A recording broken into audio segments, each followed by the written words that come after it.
Okay, I guess I'll get started. Hello, everyone. My name is Whitney Bowman, and I'm EarthCorps Field Operations Manager.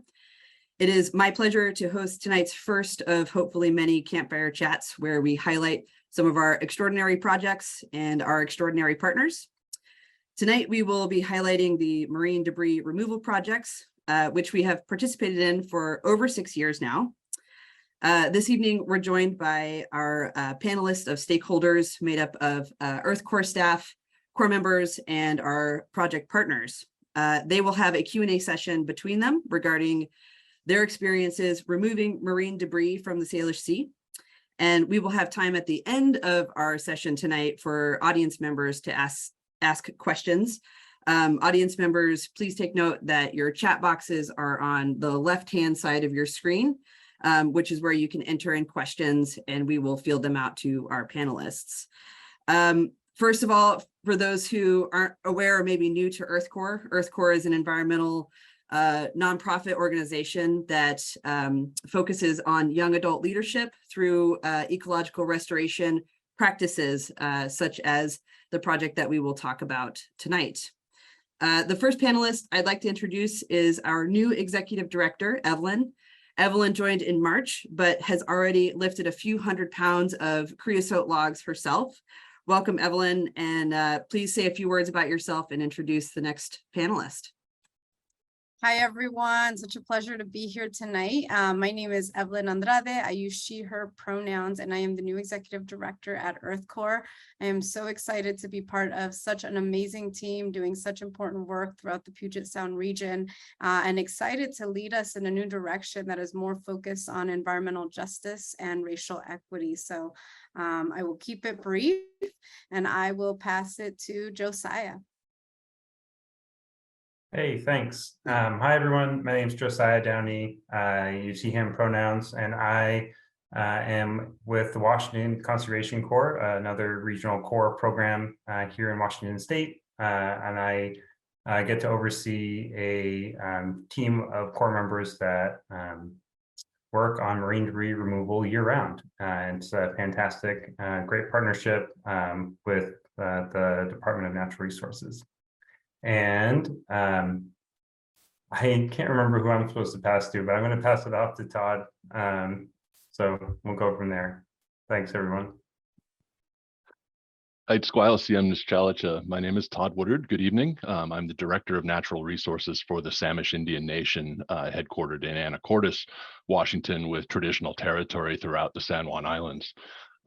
We have had a marine debris removal program by using our landing craft to land on beaches throughout the San Juan to remove all sorts of debris, including creosote, et cetera, with EarthCorps, with Washington Conservation Corps, and with the State Department of Natural Resources. And I've been involved in this program for 8 years now.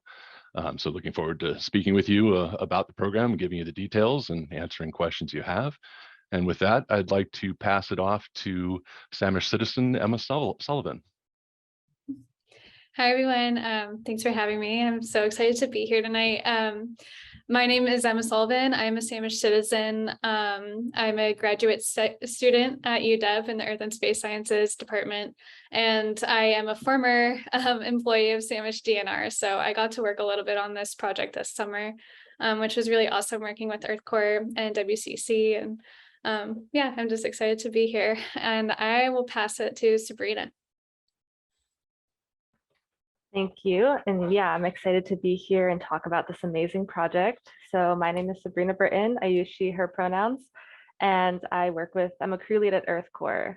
And EarthCorps is actually the beginning of my restoration experience. So prior to this year, I worked in an office doing graphic design and IT work. And I was kind of looking to learn something new. You know, I had a passion for the environment and just I wanted to see like maybe what skills can I build to maybe like tackle climate change, which is an issue I'm really passionate about. So yeah, EarthCorps has been amazing. I've learned a lot. I've done planting, I've done trail work, I've done site monitoring, and yeah, I've done marine debris removal with the Samish Indian Nation and the Washington DNR, and that is easily one of the coolest projects I've ever worked on. So yeah, I'm excited to speak to y'all more about it. And I guess I'm the last one. So back to you, Whitney or Evlyn. Yeah, thank you. I will take it from here and I'll start us off with some questions. Josiah, can you tell us a little bit about what exactly creosol is, why it's harmful to the environment, and how it impacts all of us? Sure. Yeah. So creosote is like a petroleum-based product. It's actually a mixture of chemicals that we use to waterproof logs when we put them in marine environments. It typically just slows down their decomposition and doesn't like totally stop it, but it is a primary method there. Used in building docks, pilings, like reinforcing banks all along Puget Sound. And it's harmful because it is a petroleum-based product. It ends up leaching a lot of hydrocarbons and different chemicals into our waterways, which end up affecting, small fish and micro invertebrates. One thing that is particularly challenging about it is a bioaccumulator. So it does end up moving from the small sort of primary producers in our food chain and like works its way up to, the larger species, like birds, larger fish, and eventually humans as we consume those things. And yeah, so that's kind of the rundown on what it is and why we care about it. Thank you so much. I'll pass it over to Todd. Todd, can you tell us, so this project has been going on for the last 6 years. Can you share insights into the history of the project as well as the progress of the project? Sure.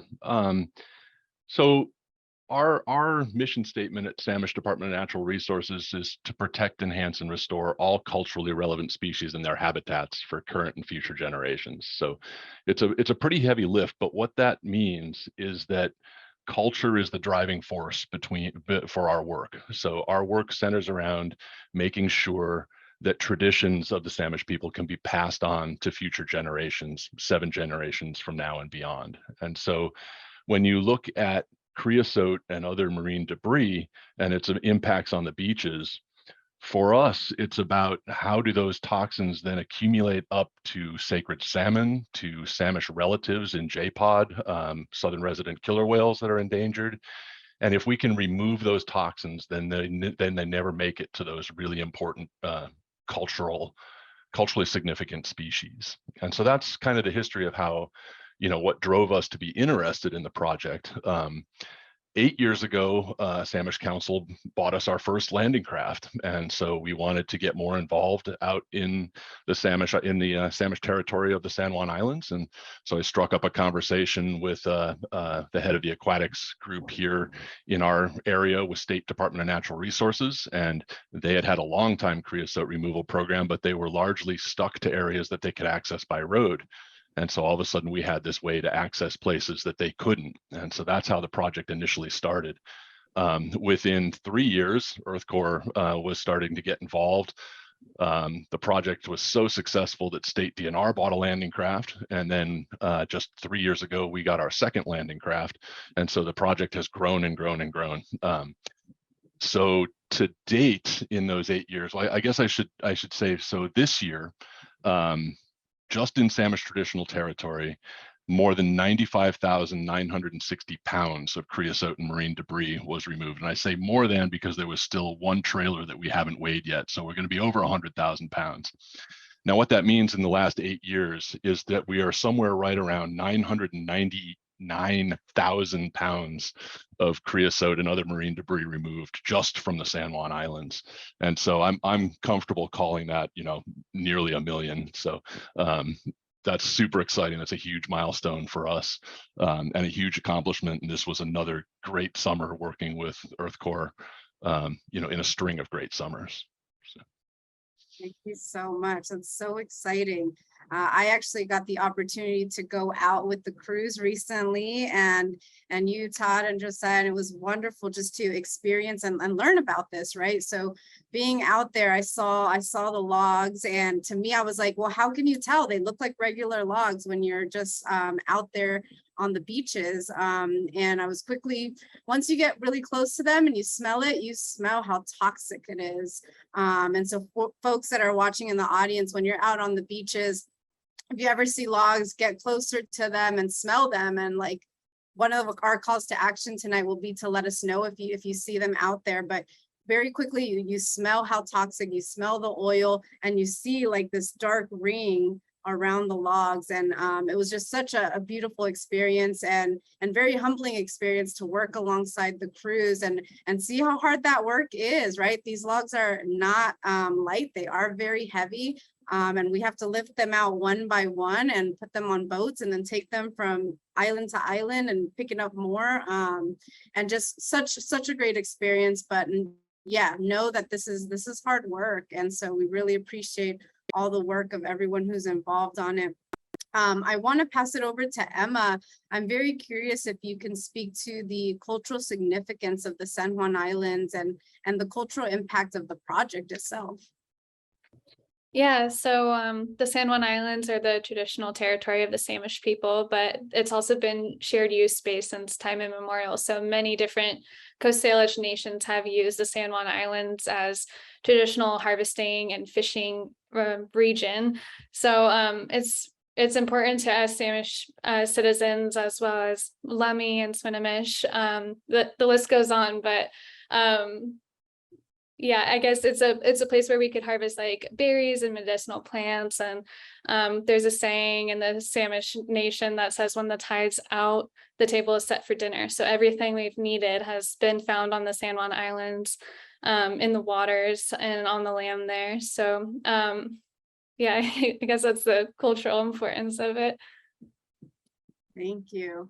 And Sabrina, as I mentioned, this project is physically demanding. How does the team do it? How do the crews do it? What are some of the challenges that you face while you're out there, and how do you all overcome them? Yes, thank you, Evlyn. I think this is a really important aspect of this project and restoration work in general to talk about.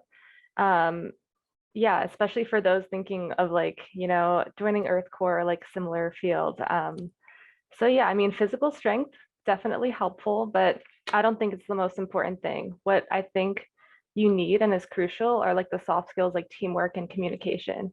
Like we need to work as a team if we're gonna, remove 1 million pounds of this like product from the oceans and shorelines. And yeah, like there's like creosote logs are heavy. Like I heard something like each foot of every log has about like a gallon of like product in it. So yeah, like no one person needs to struggle alone to do this.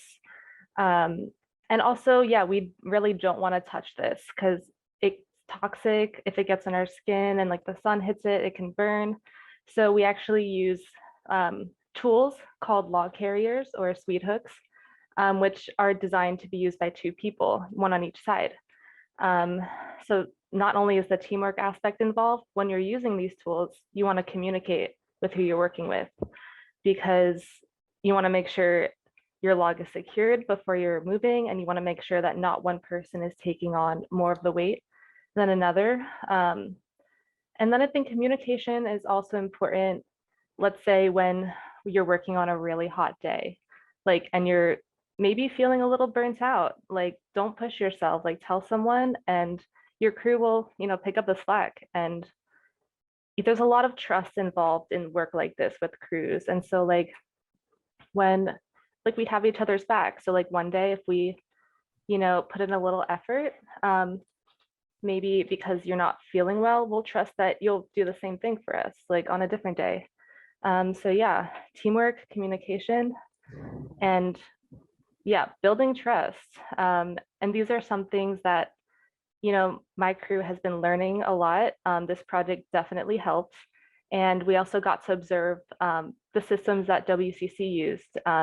Yeah, just being a crew who's on this project all year, they especially need to be good with these systems. So yeah, I think those are really important and crucial aspects to doing such physically demanding work long term.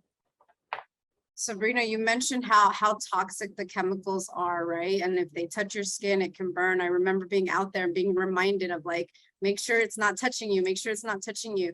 Can you speak, I know you spoke a little bit about the equipment we use to carry the logs. Can you speak more to the equipment, like the things you have to wear when you're out there? Yeah, definitely. So long sleeves are a must because there's always that chance that your arm can bump the logs. We also wear hip or chest waders because once we get the logs, we carry them onto boats. And so we're going to be in the water and you want to stay dry throughout the day. It's just like a better experience that way. And of gloves, of course, waterproof gloves are important because your hands will get wet and you don't want the chemicals to leach through. Yeah, I would say those are some of the big ones. Yeah, long sleeves, long pants, good boots. My crews wear steel-toed boots, just in the case that a log falls on your foot. You want to be protected. And yeah, I would say those are some of the big ones. Thank you. Todd, I am wondering if you can tell us the story of the biggest creosote log that you've had to carry.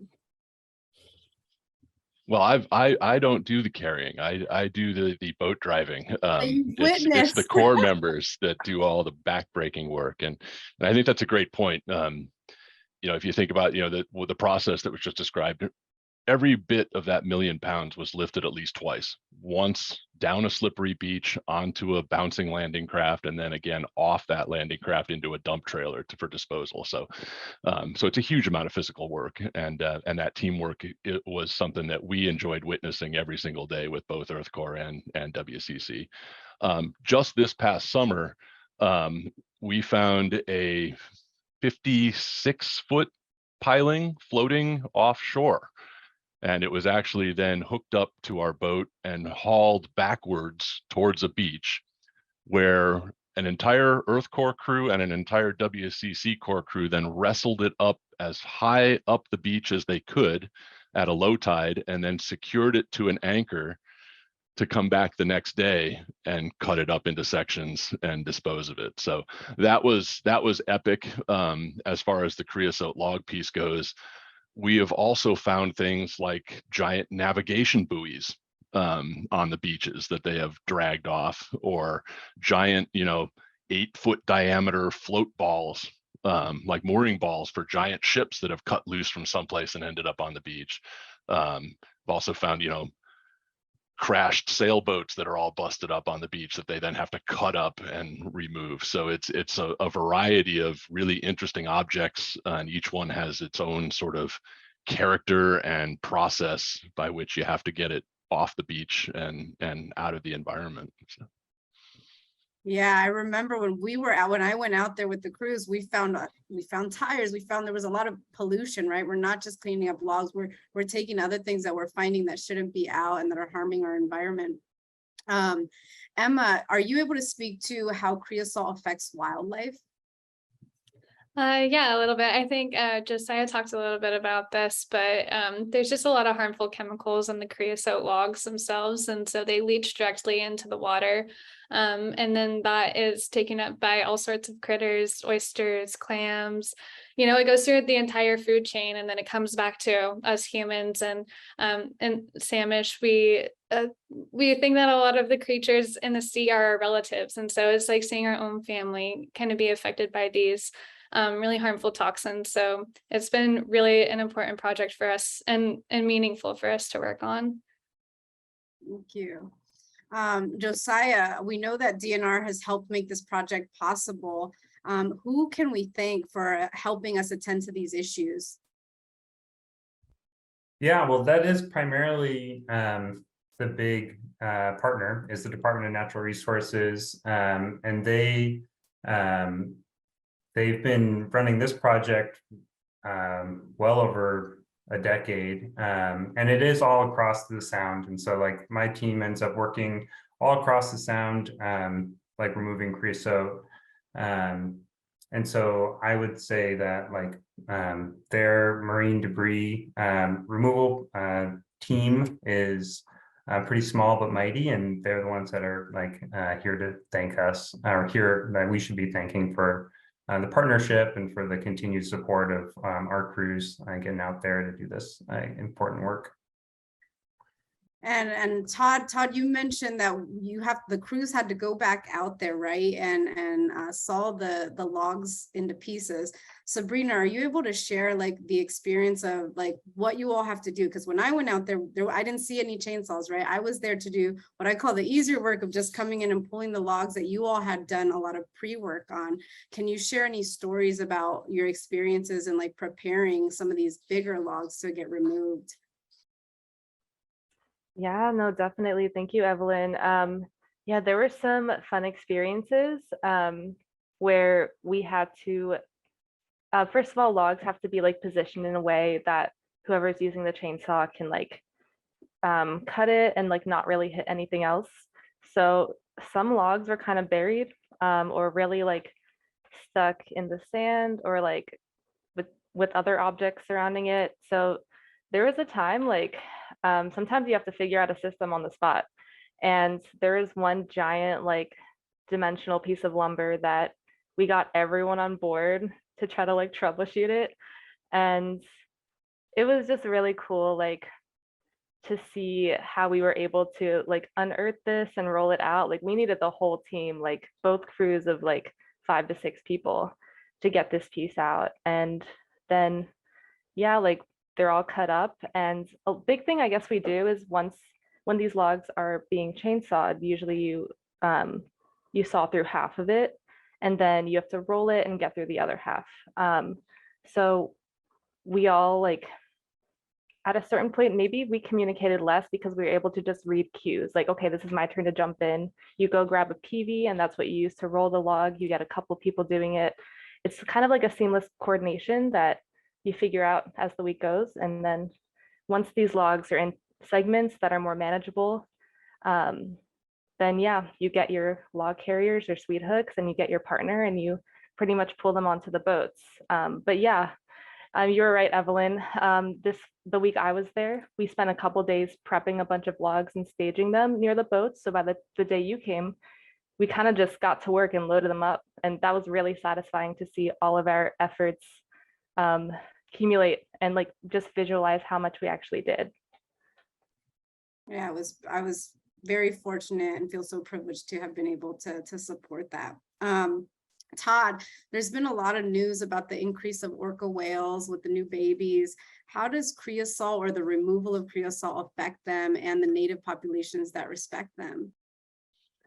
Yeah, well, Emma alluded to the view that Indigenous people have where their relations. And for me, you know, being Indigenous to Sweden and Northern England, that was a hard concept for me to understand, you know, based in my Western science background. But as soon as you start to understand that members of JPOD are relatives, now we're not going out every day to save a charismatic megafauna. Now it's what would you do every day to save your grandmother, your father, your child? And that puts a whole different weight and perspective on the work that we do and an importance level to the work that we do. And so for us, we can draw a direct line to removing that toxin from the beach. It no longer leaches into the environment. It no longer travels up the food chain, and it no longer makes it to those relatives in JPOD, which gives them a better chance to survive. So it's really that direct and that sort of obvious is a strong word, but to me it seems okay. That's why we do what we do. So. That's amazing. I'm going to go ahead and pass it to Whitney to see if we've got any questions from the audience. Thanks, Evlyn. Yeah, we do have a few questions from the audience. And this first question, I'm going to direct to Todd, Josiah, and Emma. Maybe all three of you can answer this. We have a question that is the highest concentration of creosote in the San Juan Islands. And I guess this is going to apply to everybody. Why did EarthCorps choose to focus on this area? And do you plan to expand your reach? So maybe the first part around the San Juan Islands, you three could answer that.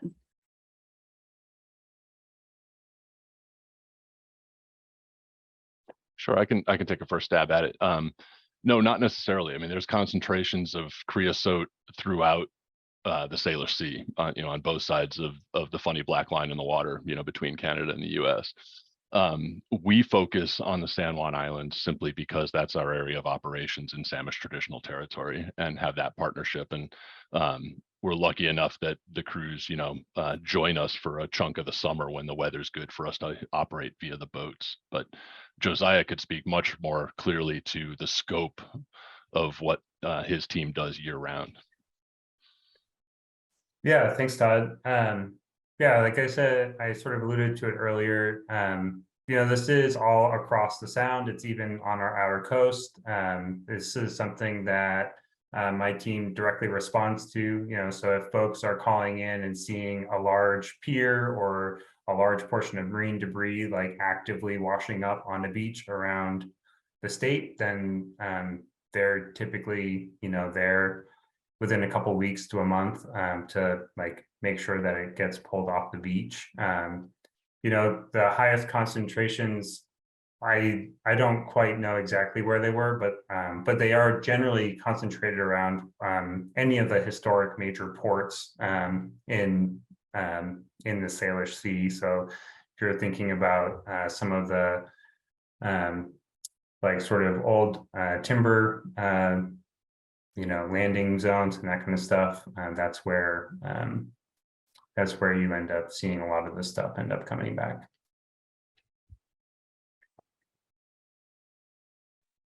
Excellent, thank you. And I'll actually jump in on the EarthCorps side of this. And the reason why we're working in this area is because of our partnership with the Samish Indian Nation. And we are able to do that for a couple of weeks every year. And we're very grateful for that partnership, as it provides just such a unique opportunity for our crews and our Corps members to learn different skill sets within the realm of ecological restoration, which I like to think of as an umbrella term, which includes activities like this, such as marine debris removal. Okay, so jumping on to our next question, and this could be everybody who's worked on this project, which I have to say I'm a bit jealous because I've never gotten out there yet. This is what we call one of our sparkly projects here at EarthCorps, because it's such an amazing experience. But what was the most rewarding moment you've experienced? And we can popcorn style. And how about we start with Josiah, who's been out there, I think, quite a bit. Well, yeah, I mean, so I coordinate a team that does this, right? So I don't get to go out there all the time, but my most rewarding experiences are really just watching the teams come together. Sort of like Sabrina was referring to, and Todd. I think that for me, the inspiration comes from like visiting a crew and doing this like hard work, and then like at the end of the day, watching them like joke around and hop in the truck and still like be in a great mood after we spent 8 hours chopping up a rubber boat that like was just sitting there. So I think that's for me, the inspiration is that folks do find this work really rewarding. It's like a really tangible action that you get to do to improve the environment. It looks better when you're done. So and yeah, like they're happy, and that's like happy crew. Like that's the happiest thing for me. So yeah, I'll stop talking. Sorry.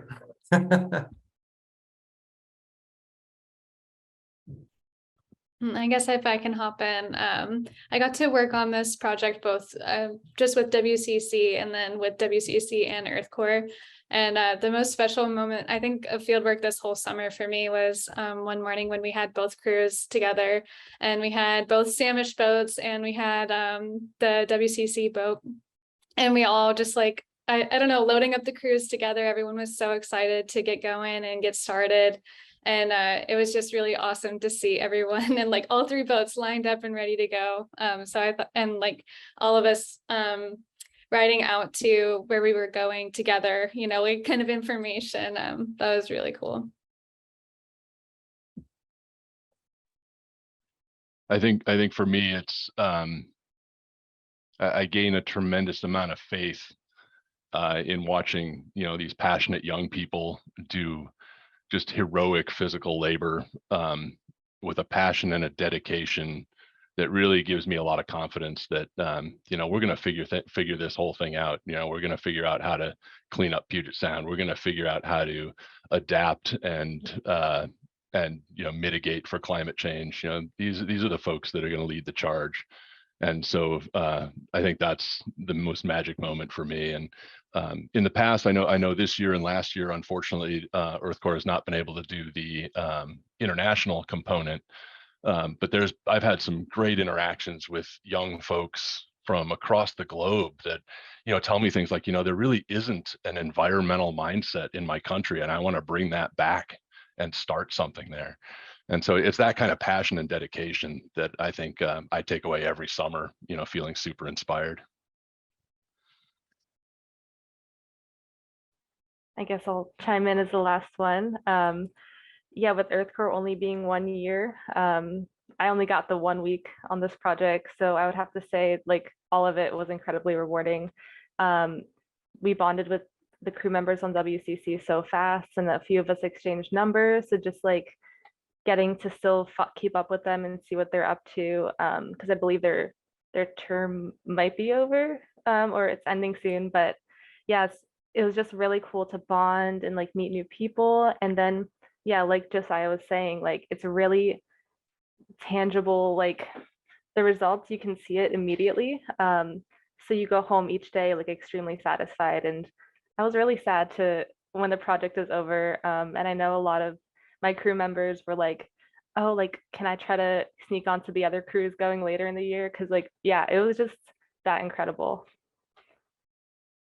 And I'll jump in. Todd, our international program is back. We just welcomed 6 members this past week, and we're really excited to have them.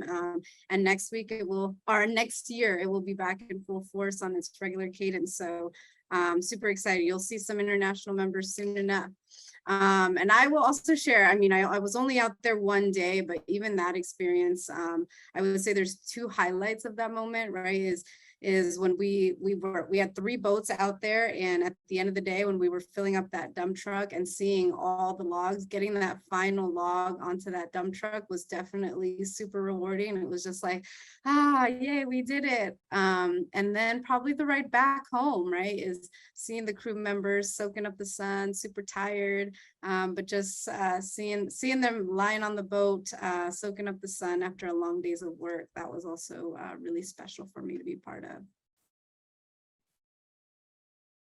Excellent. Thank you all. So this next question is for Josiah and Sabrina. Do you feel that this project is inspiring for the crews you work with? How? Is inspiring the crews you work with, and how?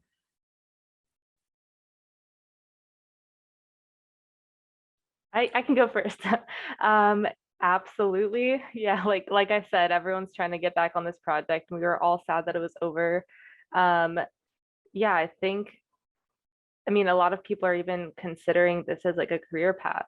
So yeah, the Creosote project was incredibly impactful and inspiring. And I think it came at just the right time because we were in the middle of our program. It was really hot during the summer, so people were feeling burnout. And yeah, just getting to do this and see the impact you were making was really re-energizing for a lot of people. Yeah, so my team did just wrap up their service term on the 8th of this month. So we're getting ready to start up another crew year, October 3rd. So excited to meet the new Corps members and get them oriented. But yeah, I do think that in terms of inspiration, yeah, folks learn a lot of really great tangible skills that they carry on to other programs in the future. We end up doing a lot of the saw work and do a lot of the technical aspects of the program, of this particular project. And so I know that folks have used their certifications that they gain to step into other environmental projects and other environmental fields. And then a lot of folks do end up, looking at and like kind of falling in love with just being on the water and being in the sound, and really start looking for those career pathways in, in like the nautical realm, like looking at, serving on ferries and things like that. So it is pretty inspiring. And I think that once you spend a bunch of time on the water, it's kind of hard to, get it out of your blood.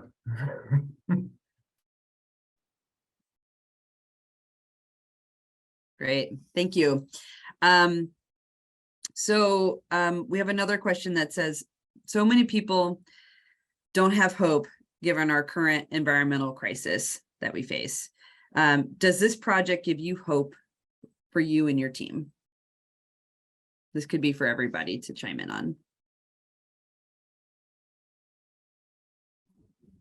I can go first. I think this project absolutely gives me hope, right? We often, I think the crisis that we face is so overwhelming, and we often don't know what we can do to help, right? And this project, I think you're able to see firsthand what you can do to help, right? And you're able to see like the impacts, like right there, and it's really beautiful. And also being able to partner with the Samish Indian Nation on this, I think, is also beautiful, especially like thinking about environmental justice and the communities that are most impacted by the climate crisis, right? Those who have had the least impact are the ones that are being impacted first and worst. So I think being able to partner with the Samish Indian Nation on this is also super inspirational, to feel like, okay, we're impacting, we're doing good work, but we're also supporting some of our most vulnerable populations.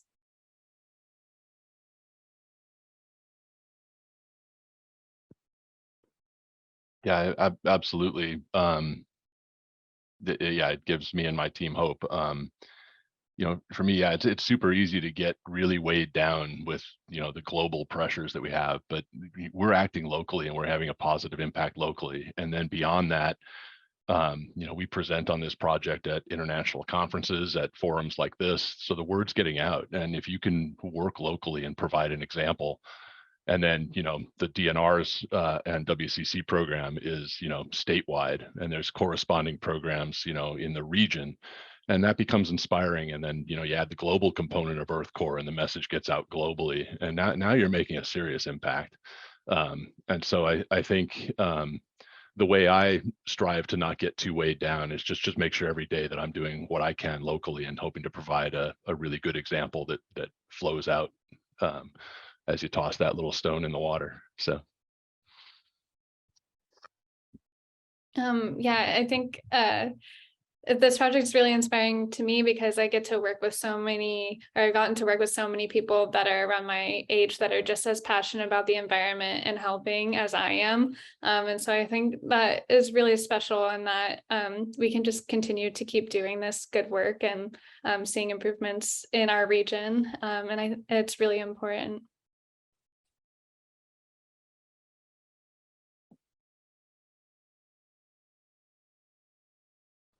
Yeah, I can also chime in and say absolutely. And that's a big reason I joined this program, was, to have more hope, because yeah, climate change does give feelings of anxiety and despair. And yeah, I would say this project in particular was really cool, because Todd said the numbers, like that's over 900,000, close to 1 million pounds of less creosote in the oceans, polluting our waters. And so that just goes to show, like, all these years ago, like, a few people decided to start somewhere. And that's essentially what a lot of restoration is, just starting somewhere. And then I feel like each year the impact just grows and grows as more people hear about it. So yeah, definitely gives me hope. There's still a lot yet to do, but people are working and, working on tackling these issues. Yeah, I don't have a whole lot to add. I think that those are all like the things that make this inspiring for me as well. But I think the story of agency, like people taking agency over like this issue, and then just like getting the word out, and then just the fact that it is a tangible project, that we're seeing this this pile of wood like growing in, you know, in the like getting disposed of. It's been super exciting, and yeah, this is very inspiring, like all the time.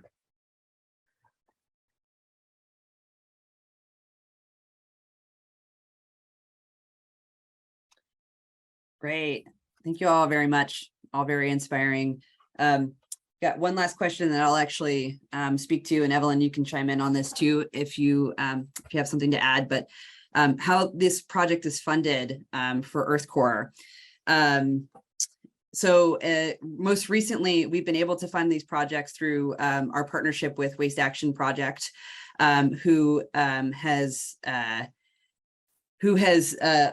allotted EarthCorps funding to work in the lower Skagit, but also in the San Juan watersheds, so that we can directly impact water quality through ecological restoration work. And I think we can all agree that the direct removal of creosote from the environment is definitely a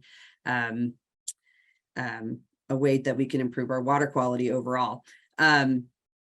In the past, we have had other funding opportunities, and then sometimes it's just donated time, because we find this project to be so important, so inspirational, that that it is invaluable for us to continue to participate in it. Evlyn, did you have anything more to add to that? Yeah, I mean, definitely we have to say the Department of Natural Resources is a big supporter. This could not be possible without their funding, and Washington State. I don't know if Josiah and Todd can speak more to that. EarthCorps itself is trying to shift our funding model to get more support from private donors, individual donors, and grant funding, so we can support more projects like this in a larger capacity.